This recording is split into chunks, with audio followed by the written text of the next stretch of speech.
보살님, 무슨 일이 드리워지든 그것 뒤에 있는 기회를 보시어야 합니다. 금세 기회가 사라져 가기 때문입니다. 명절마다 제사 때마다 우리 자손들 잘 되기만을 바라는 마음으로 얼마나 고생이 많으십니까? 밤잠 설쳐가며 온 정성을 다해 상을 차리시지요.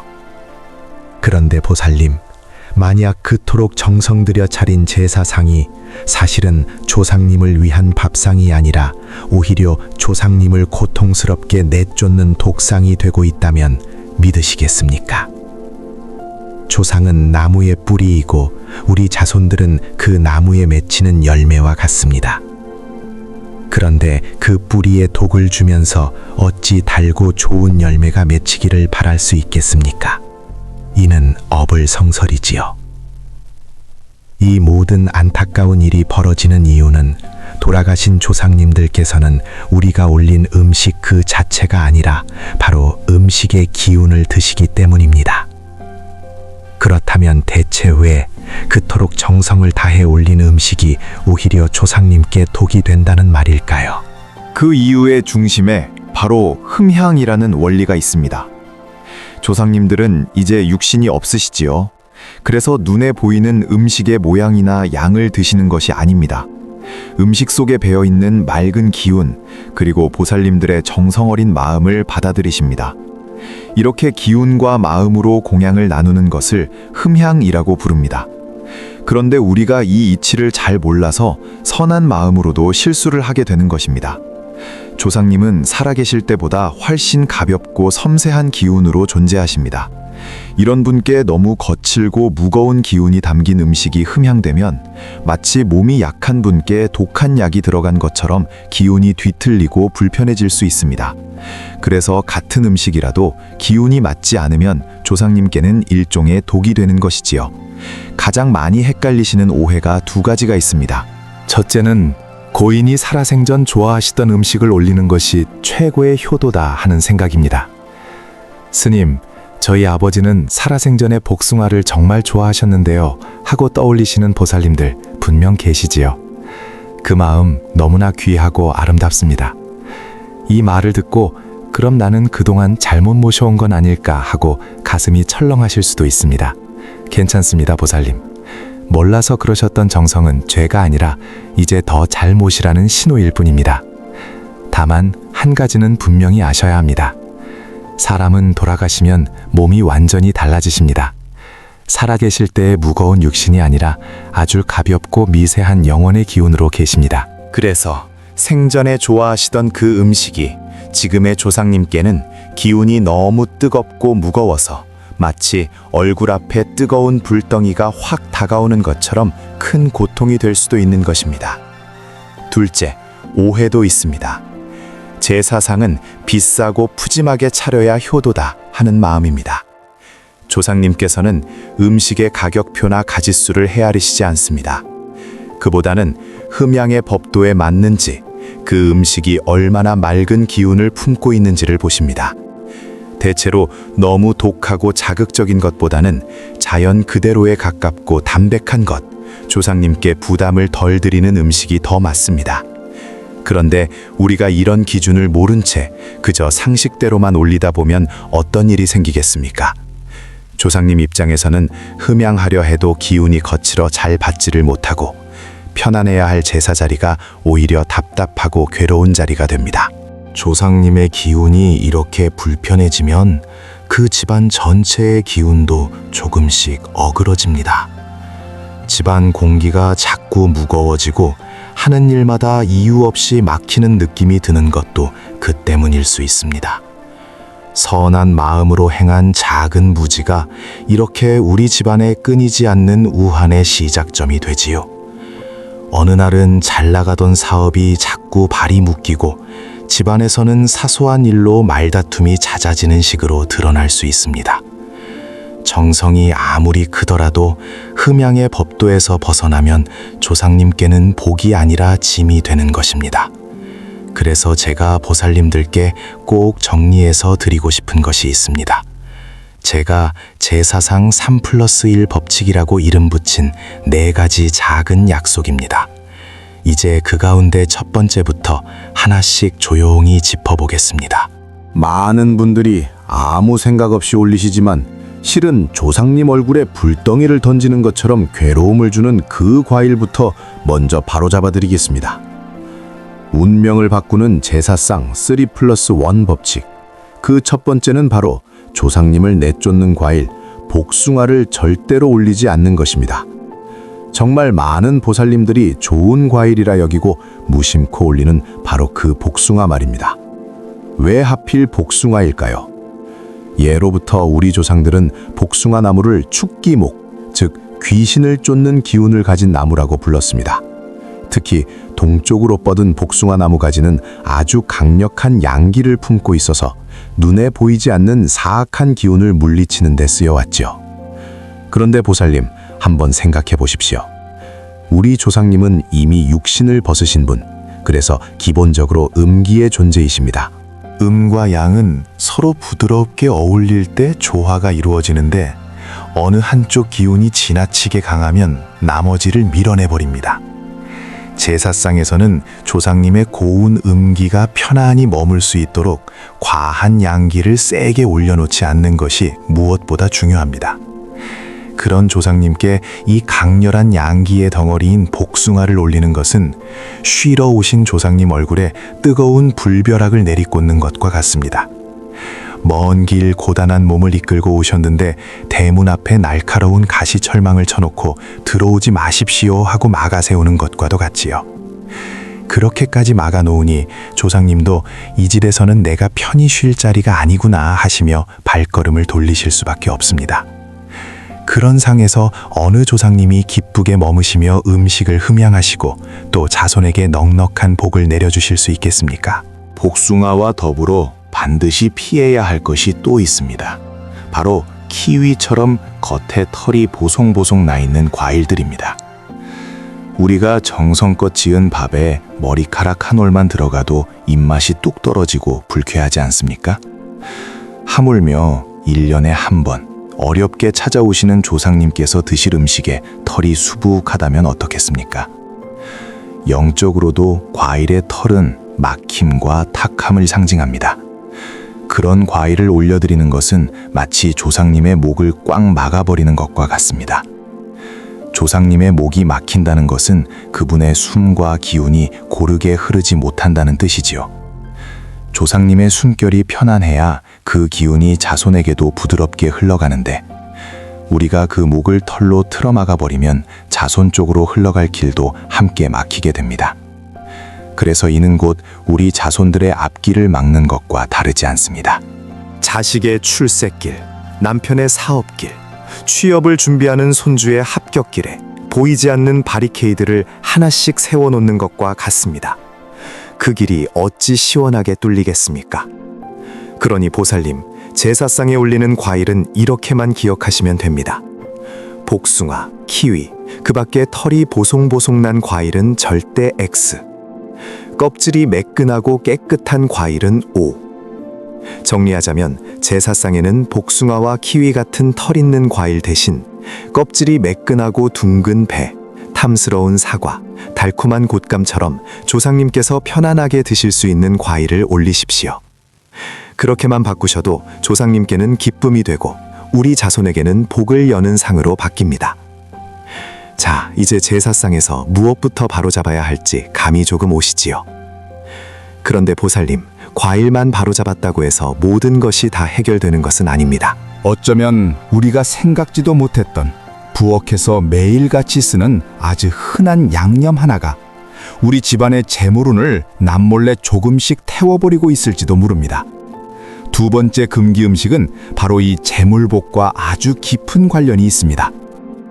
다음으로는 자손의 돈복을 갉아먹는 이 무서운 양념에 대해 조금 더 자세히 말씀드리겠습니다.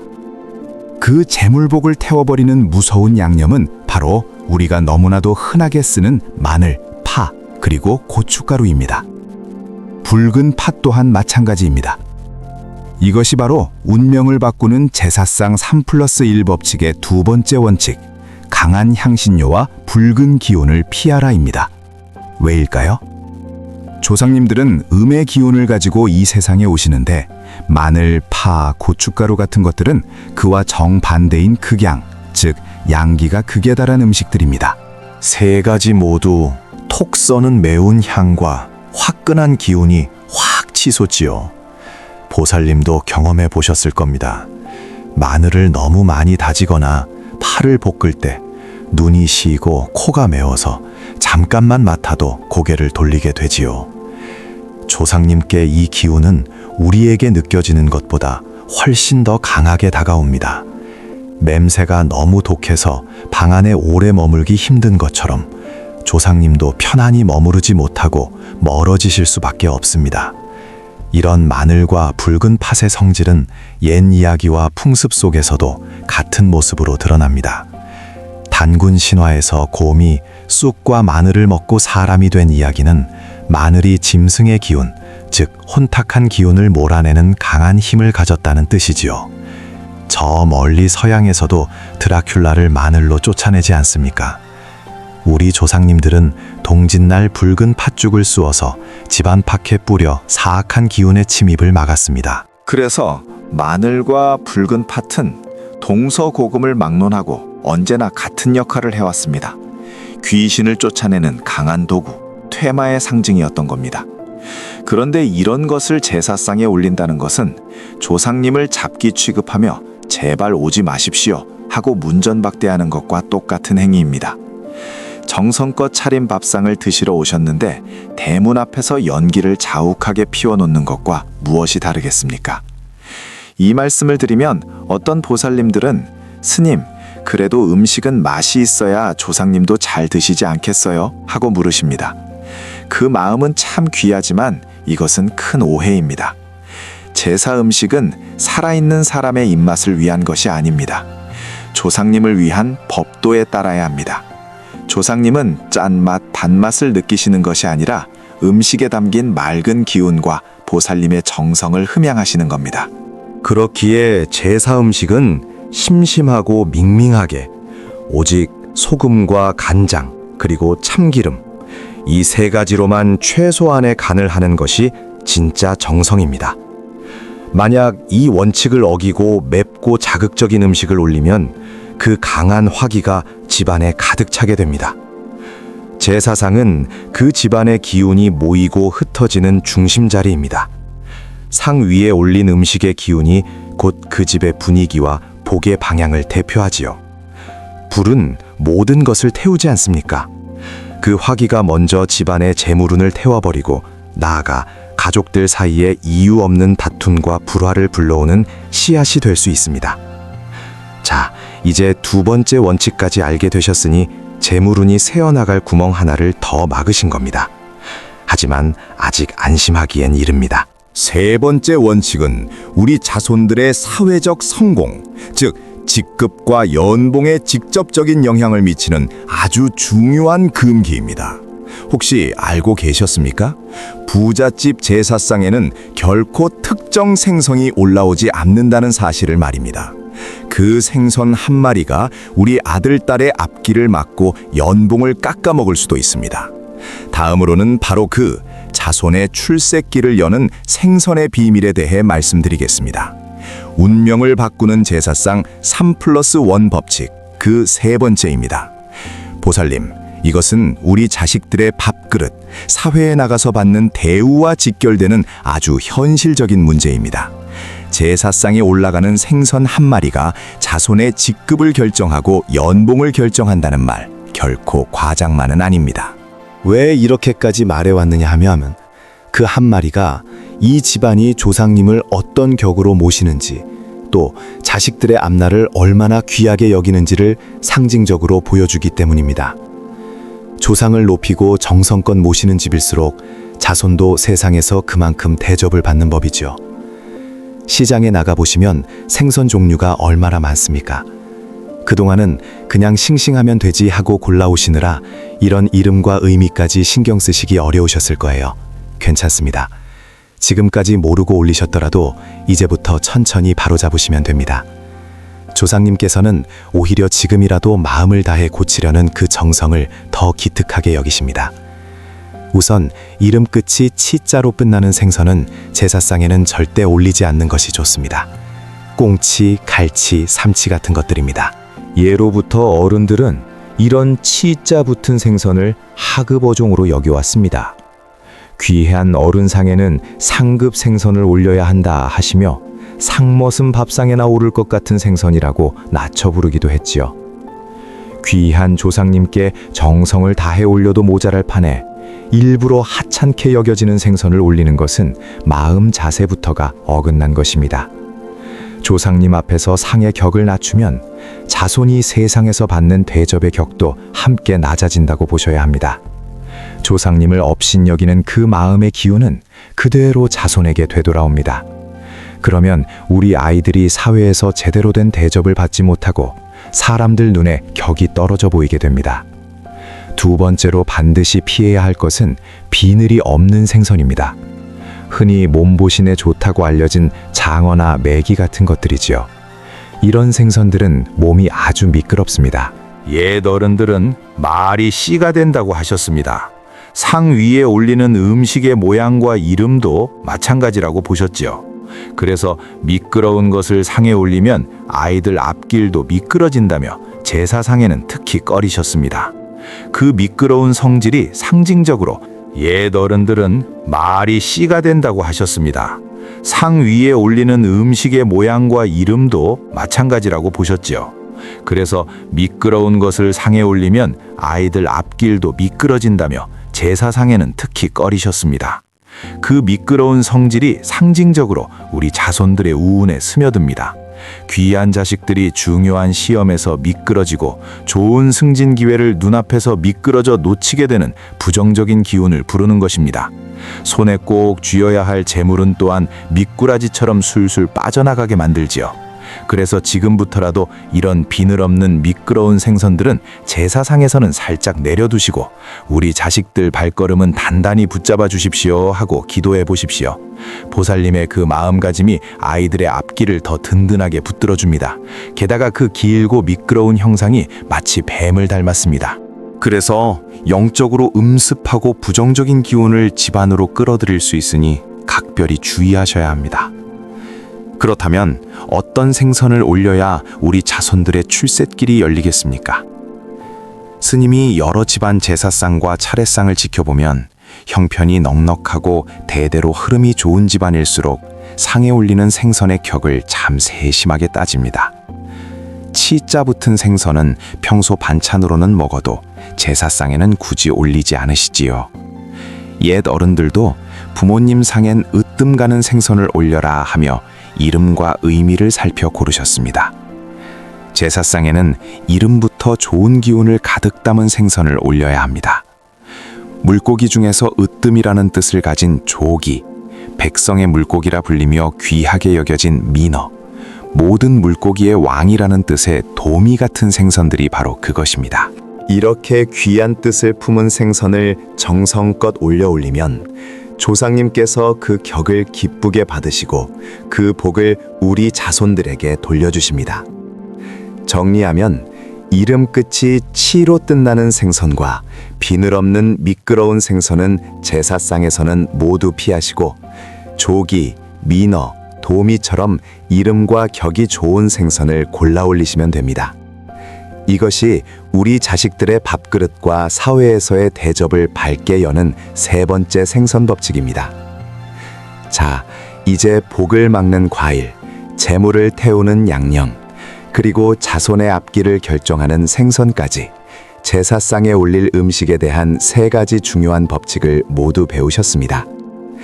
이 세 가지만 잘 지켜도 집안에 막혔던 운이 크게 뚫릴 것입니다.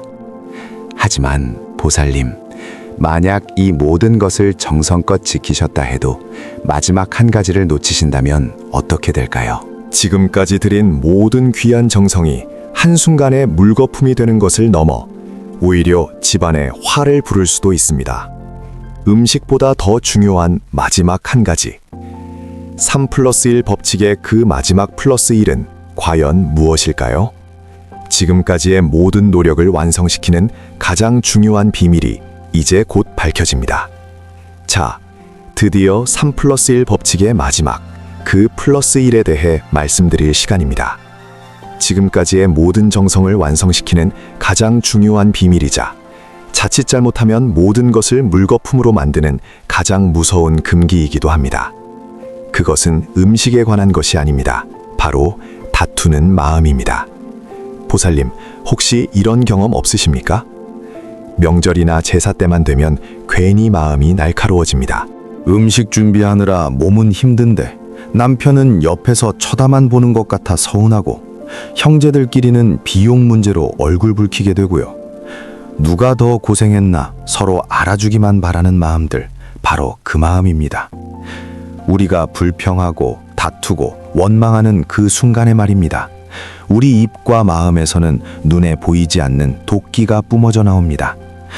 음식의 독은 몸을 망치지만 이 마음의 독은 운명을 망칩니다. 그 도끼가 우리가 정성껏 만든 음식 하나하나에 전부 스며들게 되는 것입니다. 그러면 아무리 법도에 맞게 차린 귀한 음식이라도 조상님께는 썩어 문드러진 독이 든 밥상을 올리는 것과 똑같습니다. 보살님, 한번 생각해 보십시오. 그 독을 드신 조상님 마음이 어떠시겠습니까? 자손 잘 되라고 돕고 싶어도 고통스럽고 분노가 치밀어 도저히 도울 수가 없게 됩니다. 그 노여움이 오히려 재앙으로 돌아오는 것입니다. 옛 어른들 말씀에 제사상 앞에서 유산 싸움하는 집치고 3년 안에 안 망하는 집 못 봤다는 말이 괜히 있는 게 아닙니다. 조상님께서 돈 때문에 서로 으르렁대는 자식들을 보시고는 그 다툼의 원인인 돈을 싹 다 거두어 가시기 때문입니다. 저는 보살님의 그 모든 정성이 그런 마음 하나 때문에 물거품이 될까봐 너무나 안타까워서 드리는 말씀입니다. 그러니 기억하십시오. 상다리가 휘어지게 차려놓고 온 가족이 서로 삿대질하며 싸우는 집의 밥상은 독이 든 밥상입니다. 반면에 비록 가난하여 정화수 한 그릇과 사과 몇 개만 올렸을지라도 온 가족이 서로를 아끼고 사랑하며 웃음꽃을 피우는 그 제사상이야말로 조상님께는 최고의 보약이 되는 것입니다. 조상님은 배가 고파서 음식을 드시는 게 아닙니다. 자손들의 그 화목한 기운, 그 고운 마음을 드시는 겁니다. 다른 모든 것을 다 못 지키셔도 괜찮습니다. 보살님의 그 따뜻하고 고운 마음 하나만 지키시면 그것이 최고의 제사입니다. 자, 이제 우리는 운명을 바꾸는 제사상 3+1 법칙의 모든 것을 알게 되었습니다. 이제 이 지혜들이 우리를 얽매는 족쇄가 아니라 우리 가문을 지키고 자손 만대의 복을 불러오는 튼튼한 갑옷이 되도록 해야 하지 않겠습니까? 이어서 오늘 배운 모든 것을 정리하며 이 갑옷을 어떻게 입고 우리 삶에서 실천해야 하는지 차분히 알려드리겠습니다. 보살님, 오늘 참 많은 이야기를 나누었습니다. 혹여 마음이 무거워지셨나요? 이것도 안 되고 저것도 안 되는구나 하고 말입니다. 하지만 보살님, 이 모든 것을 관통하는 가장 중요한 핵심은 단 하나입니다. 바로 조상님을 기리는 보살님의 정성스러운 마음입니다. 조상님은 우리 지갑 두께를 보시는 게 아니라 우리 마음의 깊이를 보십니다. 아무리 가난해도 온 가족이 화목하게 모여드리는 제사가 최고의 제사라는 것을 잊지 마세요. 오늘 배운 지혜를 오래도록 기억하고 실천하실 수 있도록 운명을 바꾸는 제사상 3+1 법칙으로 간결하게 정리해드리겠습니다. 첫째, 귀신을 쫓는 복숭아와 털이 있는 과일은 피합니다. 둘째, 자극적인 향이 강한 양념과 붉은 팥은 올리지 않습니다. 셋째, 이름에 치자가 들어가는 생선과 비늘 없는 생선은 조상님 상에는 어울리지 않습니다. 그리고 이 모든 음식보다 중요한 더하기 하나가 있었지요. 바로 다투는 마음입니다. 제사상 앞에서 언성을 높이는 것은 정성껏 차린 모든 음식을 도구로 만드는 것과 같습니다. 보살님, 이 법칙들이 보살님을 오가매는 족쇄처럼 느껴지십니까? 아닙니다. 이것은 우리 가정을 불운으로부터 지키고 조상님이 내려주시는 복을 온전히 담아낼 수 있게 하는 단단한 갑옷입니다. 그 갑옷을 입고 집안의 운을 지키고 열어가는 열쇠는 바로 다른 누구도 아닌 보살님 손에 쥐어져 있습니다. 보살님의 그 따뜻하고 정성스러운 마음 하나가 우리 가정의 운명을 바꾸는 가장 큰 힘이라는 것을 기억하십시오. 오늘 배운 지혜 중 가장 마음에 와닿았던 한 가지와 앞으로 조상님을 기리며 어떤 마음을 가지실지 다짐을 댓글로 남겨주세요. 보살님들의 따뜻한 마음이 모여 우리 가정에 큰 복을 불러올 것입니다.